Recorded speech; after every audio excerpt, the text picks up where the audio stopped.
Hi hello friends, ನಮಸ್ಕಾರ. ನಾನಿವತ್ತು ಒಂದು ಬ್ಯೂಟಿಫುಲ್ ಆದಂತಹ ಟೆಂಪಲ್ನ ತೋರ್ಸೋಕ್ಕೆ ಹೊರಟಿದ್ದೀನಿ. ಅದೇ ಚಿಕ್ಕಮಗಳೂರು ಜಿಲ್ಲೆಯಲ್ಲಿರುವಂತಹ ಬೆಳವಾಡಿ ಗ್ರಾಮದಲ್ಲಿರುವಂತಹ ಒಂದೇ ದೇವಾಲಯದಲ್ಲಿ 3 ಗರ್ಭಗುಡಿಯನ್ನು ಹೊಂದಿರುವಂತಹ ಬ್ಯೂಟಿಫುಲ್ ಆದಂತಹ ಟೆಂಪಲ್ ಇದಾಗಿದೆ. ಇದು ಹೊಯ್ಸಳ ರಾಜಮನೆತನದವರು ಮಾಡಿರುವಂತಹ ಟೆಂಪಲ್ಲು. ಆ ರಾಜ ಇಮ್ಮಡಿ ವೀರಬಲ್ಲಾಳ ಅವರಿಂದ ನಿರ್ಮಿಸಲಾದಂತಹ ಈ ಟೆಂಪಲ್ಲು.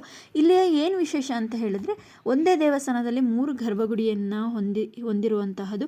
ಇದಕ್ಕೆ ಇತಿಹಾಸದ ನಂಟು ಹೇಳಬೇಕು ಅಂತ ಹೇಳಿದ್ರೆ, ಇದು ಮಹಾಭಾರತದ ನಂಟನ್ನು ಹೊಂದಿರುವಂತಹ ಭವ್ಯವಾದಂತಹ ದೇವಾಲಯ ಆಗಿದ್ದು, ಇಲ್ಲಿ ಬಳಪದ ಕಲ್ಲುಗಳನ್ನು ಬಳಸಿರುವಂತಹದ್ದು ಇಲ್ಲಿನ ವಿಶೇಷ ಅಂತಲೇ ಹೇಳಬಹುದು. ನಂತರ ರಾಜ ನರಸಿಂಹ ಬಲ್ಲಾಳ ಅವರು ಕೆಲವೊಂದು ಭಾಗಗಳನ್ನು ವಿಸ್ತರಿಸಿದ್ದಾರೆ ಅಂತಲೂ ಹೇಳಲಾಗಿದೆ. ಮಹಾಭಾರತದ ಉಲ್ಲೇಖ ಏನಿದೆ ಅಂತ ಹೇಳಿದರೆ, ಪುರಾಣಗಳ ಪ್ರಕಾರ ಬೆಳವಾಡಿ ಗ್ರಾಮದಲ್ಲಿ ಏಕನಗರ ಅಂತ ಕರಿತಾ ಇದ್ರಂತೆ. ಫಸ್ಟು ಇಲ್ಲಿ ಪಾಂಡವರು ವನವಾಸಕ್ಕೆ ಬಂದ ಸಮಯದಲ್ಲಿ ಭೀಮನು ರಾಕ್ಷಸ ಬಕಾಸುರನನ್ನು ಕೊಂದು ಅಲ್ಲಿನ ಗ್ರಾಮಸ್ಥರನ್ನು ರಕ್ಷಿಸಿದರೆ ಅನ್ನೋದು ಒಂದು ಇಲ್ಲಿಯ ವಿಶೇಷ ಆಗಿದೆ ಈ ದೇವಸ್ಥಾನದ್ದು.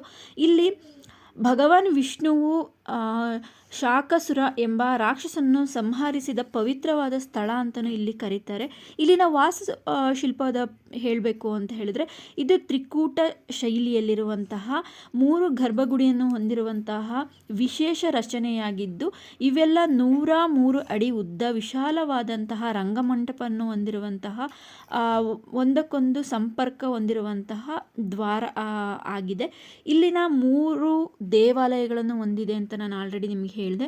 ಫಸ್ಟಿಂದು ಶ್ರೀ ವೀರನಾರಾಯಣ ದೇವಾಲಯ ಫಸ್ಟ್ ಇರೋದು. ಇದು ಪೂರ್ವಾಭಿಮುಖವಾಗಿರುವಂತಹ ಗರ್ಭಗುಡಿಯನ್ನು ಹೊಂದಿದ್ದು ಆಕರ್ಷಕವಾದಂತಹ ಶಿಲ್ಪವನ್ನು ಹೊಂದಿರುವಂತಹದ್ದು. ಇನ್ನೊಂದು ಶ್ರೀ ಗೋಪಾಲಸ್ವಾಮಿ, ಇದು ಉತ್ತರಾಭಿಮುಖವಾಗಿರುವಂತಹ ಗರ್ಭಗುಡಿಯಾಗಿದ್ದು, ಕೊಳಲನ್ನು ಹಿಡ್ಕೊಂಡಿರುವಂತಹ ವೇಣುಗೋಪಾಲನ ವಿಗ್ರಹವನ್ನು ನಾವಿಲ್ಲಿ ಕಾಣಬಹುದು.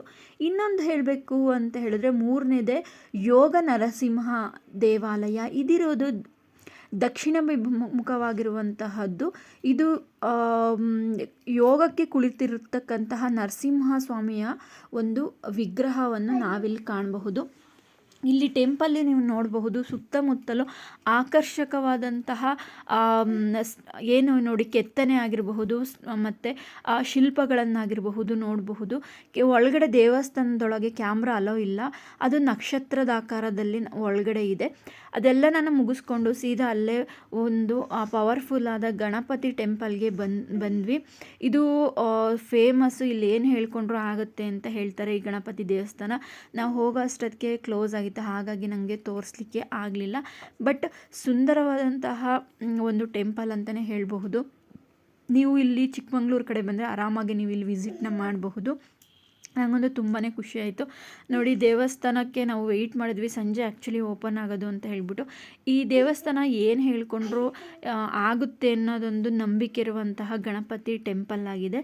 ಇದು ಆ ದೇವಸ್ಥಾನದ ಹಿಂಭಾಗದ ರೋಡಿಂದ ಬಂದರೆ ಹತ್ತಿರ ಆಗುತ್ತೆ ಈ ಟೆಂಪಲ್ಗೆ.